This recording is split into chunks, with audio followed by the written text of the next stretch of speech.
다음 주일은 추수감사주일로 지킵니다. 한 해 동안 베푸신 주님의 은혜를 우리가 이번 한 주간 때는 많이 좀 우리가 헤아려 봤으면 좋겠습니다. 일기 형식으로 여러분들이 하나님께서 내게 주신 올해 베푸셨던 그런 사랑들, 그런 은혜들, 그런 사건들을 여러분들이 이렇게 좀 헤아려 보시면 좋겠습니다. 그러면 다음 주 추수감사절이 더 좀 감동이 있고 감격이 있을 것이라고 생각이 되어집니다.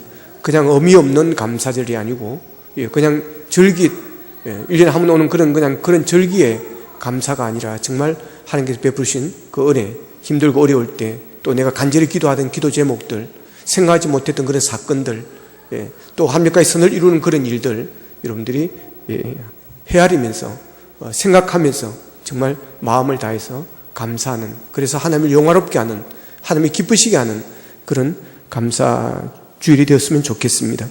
하나님께서는 우리가 감사하며 살기를 원하는 것입니다.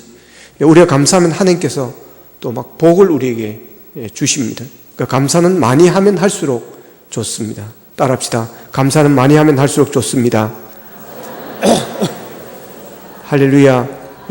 그래서 사도 바울은 데살로니가서 5장 18절에서 범사에 감사하라. 이것이 그리스도 예수 안에서 너희를 향하신 뭐라고 그랬죠? 하나님의 뜻이니라 그랬습니다. 범사에 감사하라. 그냥 모든 일에 다 그냥 우리는 감사만 하라는 것입니다.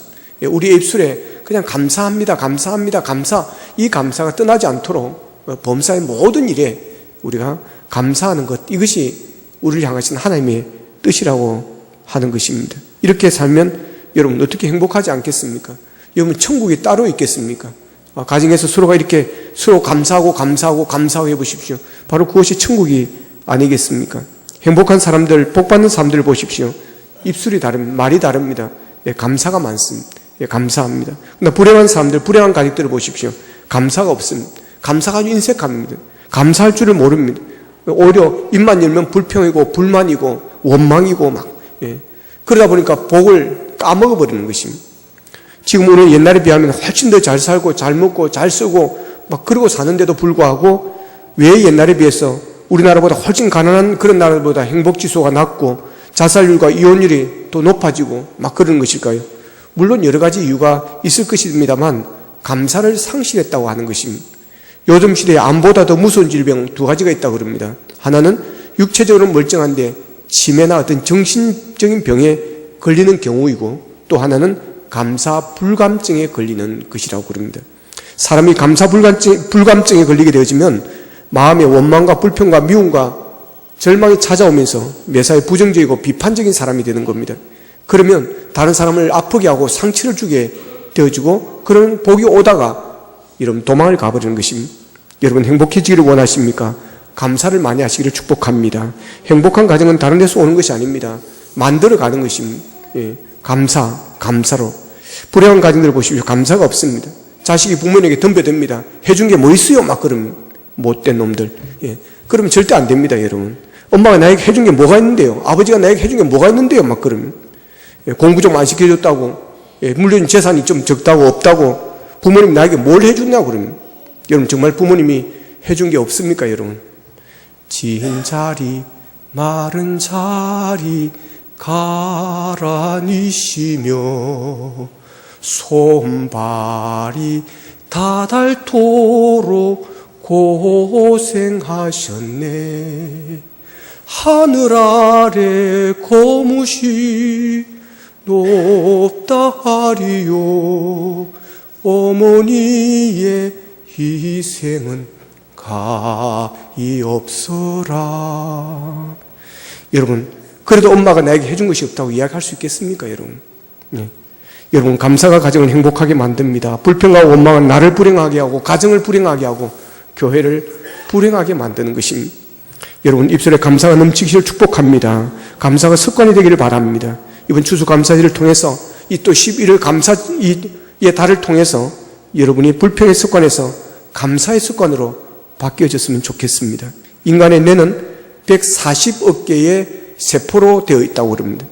우리의 생각이 마음이 입술의 은혜가 불평으로 하루하루 쌓여져 가면 우리의 모든 세포들이, 특별히 뇌세포가 불평에 익숙한 세포로 바뀌어진다는 겁니다. 그러면서 불평 체질로 바뀌어버린다는 것입니다. 사건이 딱 터지면 내가 기가 막히게 불평글을 딱 먼저 찾아낸다고 하는 것입니다. 비판글을 먼저 찾아낸다고 하는 것입니다. 예, 기가 막히게 비판의 언어로 쫙 돌아간다는 것입니다. 반면 우리의 생각과 언어가 하루하루 감사로 쌓여져 가면 우리의 뇌 세포가 감사의 세포로 바뀌어진다는 겁니다. 모든 사건을 감사합니다. 모든 언어, 감사의 언어가 생각이 나는 것입니다. 감사의 그러면서 체질로 바뀌어진다는 것입니다. 감사할 조건이나 환경이 있는 게 아닙니다. 감사 잘하는 사람이 있는 것입니다.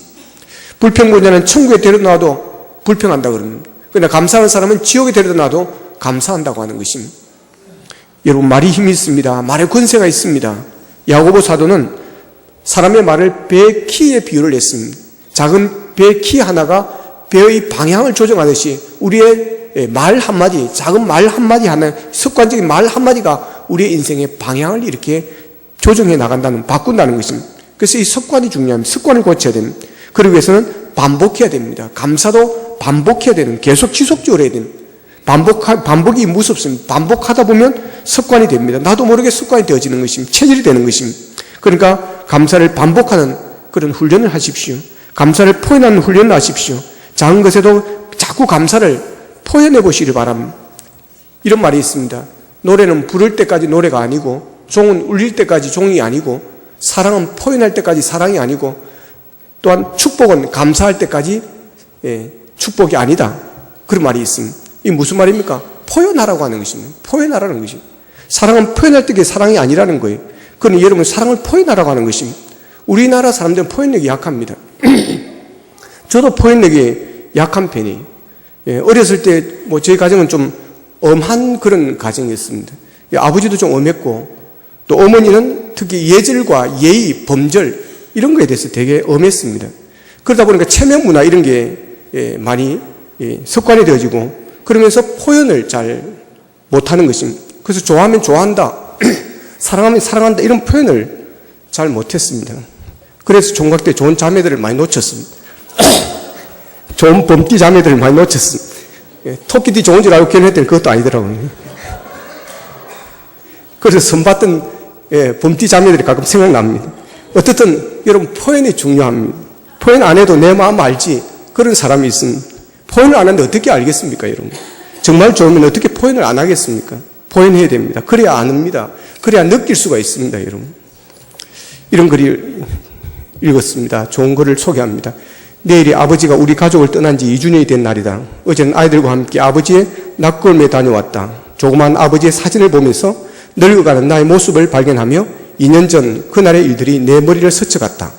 아버지와 사이가 나쁜 것은 아니었지만 살아계시는 동안 한 번도 고맙다는 말, 사랑한다는 말을 해드리지를 못했다. 언제나 마음속으로 생각은 하고 있었지만 남자라는 이유로, 내성적이라는 이유로, 쑥스럽다는 이유로 그렇게도 하고 싶은 말을 못해드렸다. 2년 전 그날 저녁 아버지의 병상을 지키면서 아버지의 주름진 손을 잡고 꼭 말을 해야지 하면서도 결국 아무 말도 하지를 못했다. 하염없이 흐른 눈물 속에서도 난 입을 열지 못했다.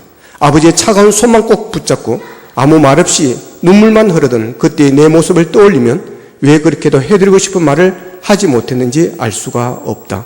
이제 아버지의 사진 앞에서 조용히 속삭였다. 아버지 고맙습니다. 그리고 정말로 사랑합니다. 또다시 내 두 눈에는 벌써 눈물이 고이며 허전하고 아픈 가슴을 달랠 길이 없었다. 아버지의 사진은 아무런 응답도 없이 지그시 내 얼굴을 내려다보고 계셨다. 너무나 늦게 해드린 말들이 무슨 소용이 있겠는가. 후회만 가득하다. 아버지에게 못해드린 말을 난 매일 내 아들에게 해준다. 오늘 또 건강해서 고맙다. 너희들을 정말로 사랑한다. 이것은 아이들에게 하는 말이기도 하고 아버님을 위한 말이기도 하며 나에게 하는 말이기도 하다. 언젠가 나도 아버지 곁으로 가는 날이 된다면 제일 먼저 꼭 할 것이 있다. 아버지의 얼굴을 바라보며 미소 짓는 얼굴로 정말 고맙고 사랑한다고 말하는 것. 여러분, 표현하며 살아야 된다는 것입니다. 표현하며 사십시다. 우리는 자녀에게 사랑한다는 말을 잘하지만 부모에게는 잘하지 못합니다. 저도 마찬가지입니다. 한 번도 아버지에게 표현을 못 해봤습니다. 이제 아버지가 세상을 떠나셔서 이제 하고 싶어도 하지 못합니다. 그래서 아버지의 무덤에 가끔 찾아가서 아버지 사랑합니다 하고 아버지께 하지 못했던 고백을 한 번씩 해보기도 하지만 아무 소용이 없습니다. 근데 어머니는 아직 살아계시니까 가끔 엄마 사랑해 하고 고백을 합니다. 그러면 저희 어머니도 그래 나도 사랑한다 그럽니다. 80대 할매지만 세련됐습니다, 여러분. 그것도 최근에 와서 그렇게 해봤습니다. 여러분 포용하며 사시기를 바랍니다. 물론 그동안 한 번도 안 하다가 난데없이 사랑합니다, 감사합니다 말하는 것이 얼마나 쑥스럽고 닭살 돋겠습니까? 그러나 사랑한다는 말 한마디는 엄청난 힘이 있습니다. 감사로 표현해야 됩니다. 그래야 그 감사가 축복이 되는 겁니다. 축복은 감사할 때까지 축복이 아니라는 말이 있듯이 말입니다. 여러분 하나님의 은혜의 역사는 감사로 표현할 때 진정한 축복으로 완성이 되어집니다. 마음만으로 감사로는 부족합니다. 구체적으로 표현해야 됩니다. 마음으로 표현하고 입술로 표현하고 물질로 표현해야 됩니다. 그럴 때 감사가 축복으로 바뀌어지는 것입니다. 감사가 습관이 되어지는 것입니다. 그래서 감사가 자연스러워지는 것이고 감사하는 것이 기쁘고 감사하지 않으면 견딜 수가 없고 그래서 감사의 신앙으로 바뀌어지게 되어집니다. 그래서 더 큰 감사를 하나님께 올려 드릴 수가 있을 것입니다. 그래서 감사는 표현하고 훈련하고 연습해야 됩니다. 그럴 때 그 감사가 축복이 되어지는 것입니다. 자, 오늘 보면 12절에서 시편 기자는 내게 주신 모든 은혜를 내가 여호와께 무엇으로 뭐할까? 보답할까 그럽니다. 자, 내가 여호와께 무엇으로 보답할까? 내가 무엇으로 보답할까? 내가 무엇으로 감사할까라는 것입니다. 더 감사하고 싶은데 더 감사해야 되는데 더 보답을 해야 되는데 어떻게 더 감사할 수 있을까? 안타까워하는 것입니다. 하나님 같은 은혜는 그 무엇으로 감사해도 부족하다는 뜻입니다. 하나님의 그 은혜는 무엇으로 또 헤아릴 수가 없다라고 하는 것입니다. 그래서 내가 여호와께 무엇으로 보답할까 하고 있습니다. 감사는 보답입니다. 내가 받은 사랑, 내가 받은 은혜, 내가 받은 축복에 대한 보답이 바로 감사입니다. 받았으면 보답이 있어야 됩니다. 은혜를 입었으면 보답이 있어야 됩니다. 마음으로 보답하든 물질로 보답하든 내가 할 수 있는 최선의 보답이 있어야 되는 것입니다. 그게 바로 감사입니다. 내게 주신 모든 은혜를 내가 여호와께 무엇으로 보답할까라는 것은 하나님의 은혜를 내가 깨달았다고 하는 것입니다.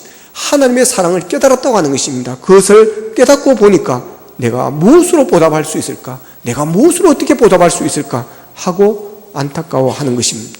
여러분 감사에서 가장 중요한 것은 깨달음입니다. 하나님의 은혜를 깨닫는 자는 하나님께 감사하지 않을 수가 없습니다. 부모님의 은혜를 깨닫는 자가 부모님께 감사하지 않을 수가 없습니다. 스승님의 은혜를 깨닫는 자는 스승께 감사하지 않을 수가 없습니다. 왜 감사가 인색하느냐? 깨달음이 없어서 그렇습니다. 부모님의 은혜를 깨달은 자식이 어떻게 불효자가 되어질 수가 있겠습니까? 하나님의 은혜를 깨달은 자가 어떻게 여러분 하나님께 드리는데 인색할 수가 있겠습니까? 그 모든 것이 하나님의 것인데 내가 가진 모든 것 하나님으로 주신 것을 내가 쓰고 있는 것인데 여러분 그 사실을 깨닫게 되어질 때 여러분 감사하지 않고 우리가 살 수가 없습니다. 주의 십자가의 사랑을 깨달은 자의 노래가 있습니다. 널 울어도 눈물로써 목 아플 줄 알아 몸 밖에 드릴 것 없어 이 몸 바칩니다. 할렐루야. 주의 사랑과 주의 십자가 내가 무엇이겠는데 이 죄 많은 자를 구원하시기 위해서 지옥에 버리지 않고 지옥에 떨어지지 않게 하시려고 하늘나라를 보시고 이 땅에 내려오셔서 그분이 내 죄를 대신해서 죄도 없고 흠도 없고 아무 죽어야 될 이유도 없는 그 하나님의 아들이 거룩하신 하나님의 아들이 완전하신 하나님의 아들이 왜 십자가에서 나를 위해서 피 흘리고 나를 위해서 죽으시냐는 것입니다.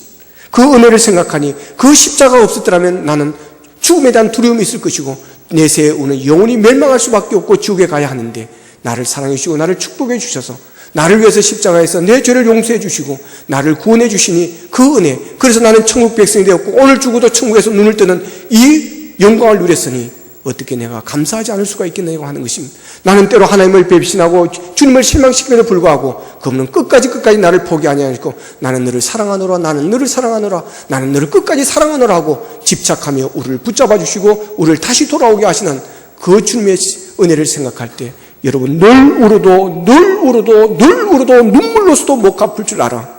몸 밖에 드릴 것 없어. 드리고 싶은데 드릴 게 없어. 이 몸으로라도 떼오고 싶습니다. 이 몸으로라도 내가 헌신하고 싶습니다. 이 몸밖에 드릴 것 없어 이 몸 바칩니다 하고 고백하는 것입니다. 은혜를 깨달으면 드려도 부족하고 더 드리지 못해서 여러분 안타까워하는 이것이 바로 은혜를 깨달은 자의 삶입니다. 인색할 수가 없다라고 하는 것입니다. 그러기에 깨달음이 중요합니다. 수자원 공사의 통계를 본 일이 있습니다. 우리나라 지하수의 전체 수량은 거의 측정이 불가능할 정도로 어마어마하다고 합니다. 그 중에 매년 흘려버려지는 양이 570억 입방미터인데 우리가 사용하는 것은 그 중에 3%밖에 되지 않는다고 합니다. 그러니까 그 엄청난 양의 지하수 중에 우리가 발견해서 사용하고 있는 것은 거의 미미한 수준이라고 하는 것입니다. 여러분, 하나님의 은혜가 그렇습니다. 하나님께서 우리를 위해서 행하신 놀라운 일들이 청량할 수가 없는데 우리가 깨닫고 감사하는 것은 아주 정말 미미한 수준이라고 하는 것입니다. 그래서 몰라서 감사하지 못한다는 것입니다. 때로는 엉뚱하게 감사할 때도 감사해야 됨에도 불구하고 원망을 합니다. 이유는 깨닫지 못해서 그렇습니다. 고린도후서 12장에 보면 사도 바울의 감사의 고백이 나옵니다. 그는 정확하게 무엇이라고 밝히진 않지만 지병이 있었다는 것입니다. 어떤 학자는 안질, 또 어떤 분은 간질이라고도 합니다. 어떻든지 선교 사역을 수행하는데 큰 장애가 되어졌던 것입니다. 그래서 이 병을 고쳐달라고 하나님 앞에 간절히 3번을 기도를 했습니다. 그런데 응답이 없는 것입니다. 실망할 만합니다. 주의 일을 위해 살려고 하는데 왜 이런 아픔, 왜 이런 고통, 이런 병을 주시는 것입니까? 원망할 만합니다. 다른 일도 아니고 주를 위해서 살겠다고 하는데 말입니다. 응답을 주셔야 되는 거 아니겠습니까? 다른 사람들은 그렇게도 쉽게 잘 고쳐주시면서 주님께서 오른팔처럼 쓰시는 자기를 고쳐주지를 않는 것입니다. 원망할 만하지 않습니까? 바울은 기도 중에 깨달았습니다. 고린도후서 12장 7절에 보면 여러 계시를 받은 것이 지극히 크므로 너무 자만하지 않게 하시려고 내 육체에 가시 곧 사탄의 사자를 주셨으니 이는 나를 쳐서 너무 자만하지 않게 하려 하심이라 그랬습니다. 이 병은 하나님께서 일부러 자기에게 주신 것이라는 사실을 깨달았습니다. 자기를 사랑하셔서 자만하지 않게 하기 위해서, 교만하지 않게 해서 더 겸손히 하나님의 일꾼이 되라고, 그래야만 영광을 하나님께 영광 받을 수 있고, 그래야만 많은 사람들에게 그리스도의 복음의 증인이 되어질 수 있기 때문에 하나님께서 바울에게 이 가시를 주었다고 하는 것입니다. 이 사실을 깨닫고 사도 바울은 감사합니다. 그래서 9절에 보면 그러므로 도리어 크게 기뻐함으로, 오히려 크게 기뻐했다고 하는 것입니다. 나의 여러 약한 것에 대하여 내가 자랑한다고 말하고 있습니다. 하나님께 감사하고 자기의 질병을 자랑했다고 하는 것입니다. 그렇습니다. 하나님께서 우리에게 베푸신 은혜가 너무 큽니다. 그 은혜를 깨달을 때 우리는 어떤 일에도 범사에 감사할 수가 있다고 하는 것입니다. 유명한 닉 부치라는 사람을 우리가 잘 알고 있습니다. 우리나라도 몇 번을 다녀갔습니다. 그는 태어날 때 팔다리가 없었습니다. 작은 왼발에 발가락이 2개밖에 없는 그런 장애아의 상태로 태어났습니다. 그가 우리나라를 방문해서 이렇게 간증했습니다. 저는 팔다리가 없지만 행복합니다. 왜냐하면 나는 하나님의 자랑스러운 피조물이기 때문입니다. 저는 절대 포기하지 않습니다. 여러분도 포기하지 마세요. 닉 부치는 어릴 때 자기 모습이 너무 절망스러워서 몇 번 자살을 시도했다고 그럽니다. 그런데 그는 요한복음 9장에서 소경을 고치신 예수님의 이야기를 읽고 자기도 하나님의 소중한 존재, 하나님의 소중한 창조 작품, 피조물의 사실을 깨닫게 되어집니다. 자신을 향한 하나님의 놀라운 계획을 깨닫게 되어집니다. 그때부터 그의 삶이 어떻게 죽을까, 어떻게 자살할까 라고 하는 생각에서 이제는 감사의 삶으로 바뀌어졌다고 하는 것입니다. 그가 말합니다. 장애는 육체적인 것이 아니라 정신적인 것입니다. 얼마나 놀라운 일 말입니까? 얼마나 당당합니까? 장애에 대한 콤플렉스가 전혀 없는 것입니다. 하나님의 놀라운 은혜, 놀라운 계획을 깨닫고 나니까 그 인생이 이렇게도 달라졌습니다. 그의 입술이 달라졌습니다. 그렇습니다. 여러분, 깨닫는 것이 중요합니다. 깨달으면 절망 중에서도 감사할 수 있습니다. 이런 깨달음이 하나님의 은혜를 잊지 않고 더욱 풍성한 감사로 드릴 수 있게 만드는 것입니다. 하나님의 은혜를 깨닫는 자는 보답하며 살고 싶어지는 겁니다. 그래서 어떻게 하면 하나님께 하나님의 은혜에 대한 내가 보답할 수 있을까? 늘 이 마음, 애통한 마음, 애절한 마음을 가지고 더 드리고 싶고 더 드리고 싶고 더 드리지 못해 안타까워하는 그런 마음이 넘치게 되어지는 것입니다. 자, 시편 기자는 하나님의 은혜를 알고 어떻게 보답할까 그랬습니다. 그래서 시편 기자가 한 것이 서원을 갚겠다고 하는 것이었습니다. 14절에 보면 여호와의 모든 백성 앞에서 나는 나의 서원을 갚으리로다 그럽니다. 서원은 하나님께 무엇을 하겠다거나 하지 않겠다고 자발적으로 하는 그런 기도입니다. 서원은 보통 하나님의 도우심을 받기 위해서나 베푸신 은혜에 감사하기 위해서 그렇습니다. 소원은 자발적으로 하는 것이고 소원을 하지 않는 것이 죄가 되지 않습니다. 그러나 소원한 것은 반드시 지켜야 하고 소원한 것을 실수라고 하지 말아야 합니다. 그리고 이행하지 못했을 경우에는 속건제를 드려서 용서받아야 한다고 성경은 그렇게 가르치고 있습니다. 한마디로 소원은 빚이라고 하는 겁니다. 그러므로 하나님께 소원한 것은 반드시 갚아야 하는 것입니다. 야곱의 형 에서의 낯을 피해서 도망할 때 이런 소원을 합니다. 창세기 28장 20절에서 22절에 보면 야곱이 소원하여 이르되 하나님이 나와 함께 계셔서 내가 가는 길에서 나를 지키시고 먹을 떡과 입을 옷을 주시어 내가 평안히 아버지 집으로 돌아가게 하시오면 여호와께서 나의 하나님이 되실 것이요 내가 기둥으로 세운 이 돌이 여호와의 집이 될 것이요 하나님께서 내게 주신 모든 것에서 10분의 1을 내가 반드시 하나님께 드리겠다고 이렇게 소원을 합니다. 자, 그러나 하나님께서 20년 동안 야곱에게 많은 복을 주십니다. 그런데 야곱은 그 소원을 행하지 않습니다. 갚지를 않았습니다. 그러다가 사랑하는 딸 디나가 세겜에서 강간당하는 힘든 일을 경험한 후에야 그때 그는 소원을 갚게 되어집니다. 왜 사람들은 혼쭐이 난 뒤에야 약속을 갚는지 모르겠습니다. 여러분, 하나님은 야곱뿐만 아니라 예수 믿는 우리 모두에게 소원한 것을 갚으라고 그럽니다. 그러므로 소원한 것이 있다면 신속하고 정확하게 우리가 갚아야 됩니다. 오늘 본문의 시편 기자는 18절 19절에서 소원을 갚겠다고 다짐을 합니다. 우리는 종종 해주신다면 하겠습니다 라는 약속을 하고 기도합니다. 그런데 그 약속을 지키지 않을 때가 있습니다. 하나님, 이번에 취직이 된다면, 이번에 합격한다면, 한 번만 해결해 주신다면, 이번만 살려주신다면 이렇게 절박하게 기도하지만 막상 문제가 해결이 되었을 때는 간절함이 사라지고 감사도 사라져버립니다. 사람의 마음이 그런가 봅니다. 들어갈 때 마음과 나올 때 마음이 그래서 다르다고 하는 것입니다. 옛말에 원수는 돌에 새기고 은혜는 물에 새긴다는 말이 있습니다.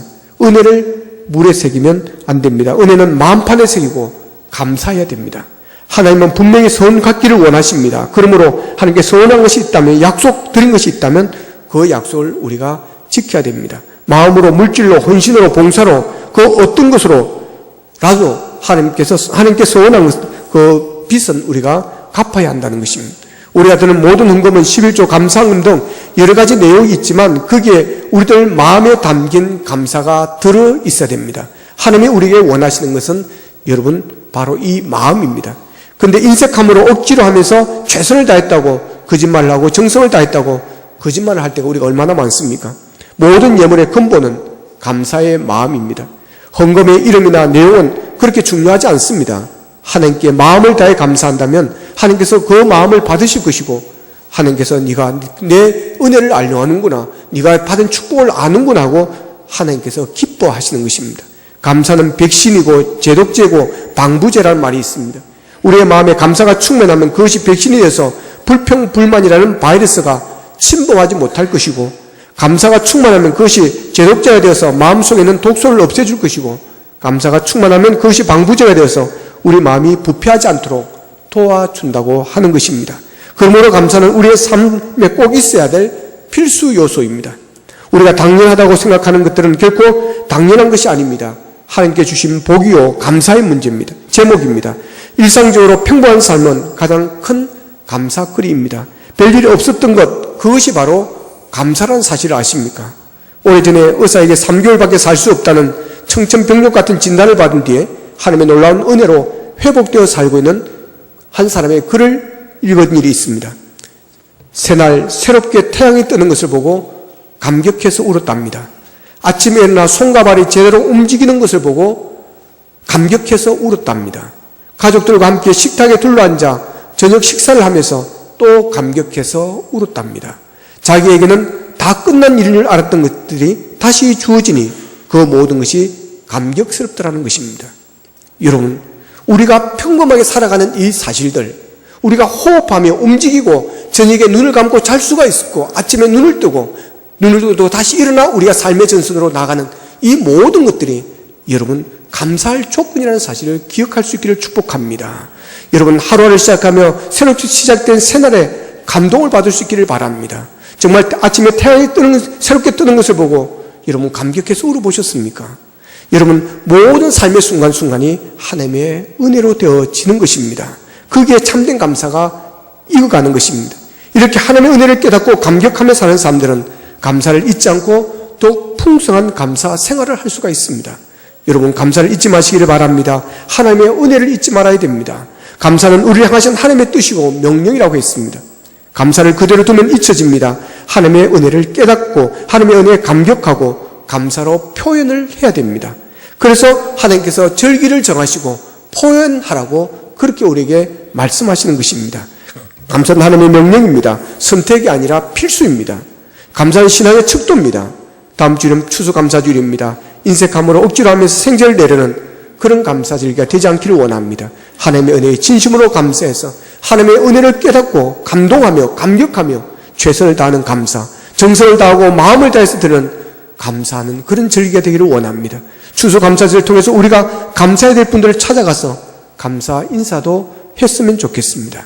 여러분, 나에게 은혜를 베푸신 분들, 그 은혜를 잊지 마시고 그분들에게 감사의 응답, 보답이 있기를 원합니다. 감사하며 삽시다. 감사가 습관이 되게 합시다. 감사를 표현하며 사십시다. 범사에 감사하며 사십시다. 내게 주신 모든 은혜를 내가 여호와께 무엇으로 보답할까? 기도드리겠습니다.